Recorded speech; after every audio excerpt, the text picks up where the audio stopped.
1972 সাল জুন মাস। মাস চারেক পরে নভেম্বর মাসের 7 তারিখে যুক্তরাষ্ট্রের প্রেসিডেন্ট নির্বাচন।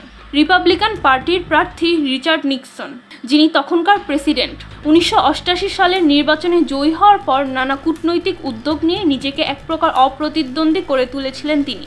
রাশিয়ার সঙ্গে সম্পর্ক স্বাভাবিক করার চেষ্টা করেছেন। কমিউনিস্ট দেশ চীন সফর করে পেলেন বিপুল অভ্যর্থনা। চেয়ারম্যান মাও সেতুংয়ের সঙ্গে বৈঠকও করলেন। চীনা নেতারা তাকে কাঁটা চামচ দিয়ে খাবার তুলে দিলেন।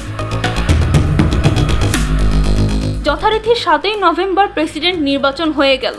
ওয়াটারগেটের ঘটনা কোনো প্রভাব ফেলতে পারল না। বিপুল বিজয় ভোট পেলেন নিক্সন। 50টি রাজ্যের মধ্যে 49টিতেই জয়ী হলেন তিনি।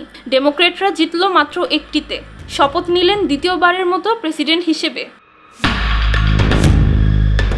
কিন্তু সাংবাদিক কার্ল বার্নস্টাইন এবং বব উডওয়ার্ড দমে গেলেন না, প্রচেষ্টা অব্যাহত রাখলেন। তাদের প্রতিবেদনে বেরিয়ে এলো অনুপ্রবেশকারীরা একবার নয়, মোট 4 বার ঢুকেছিল ডেমোক্রেটিক পার্টির ন্যাশনাল কমিটির কার্যালয়। অন্যদিকে 5 অনুপ্রবেশকারীর নামধাম সব গণমাধ্যমে প্রকাশিত হতে লাগলো।